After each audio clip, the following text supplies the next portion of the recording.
Face à la crise économique majeure, avec une crise d'offres, une crise de demande, les pouvoirs publics, en France comme à l'étranger, ont engagé des plans de soutien, donc, qui sont de plusieurs natures. Premièrement, éviter un problème social majeur qui serait provoqué par un chômage massif. Donc, ça a été le développement, on va dire, du chômage partiel avec la prise en charge des rémunérations des actifs, des salariés par l'État. Deuxièmement, c'est assurer donc la survie des entreprises avec un soutien sur les traites des entreprises, pour éviter qu'elles fassent faillite, qu'elles fassent banqueroute.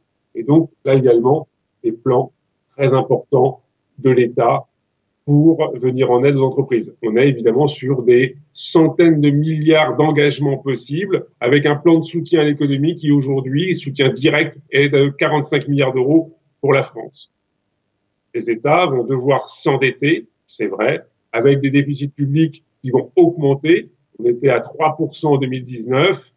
On va être évidemment à des montants beaucoup plus élevés à la fin 2020, certainement à 5-6%. On va retrouver des niveaux qu'on avait connus en 2009 au moment de la crise financière, avec une dette qui était avant la crise sanitaire de 98% du PIB, qui va certainement aller vers 105-106% du PIB d'ici la fin de 2020.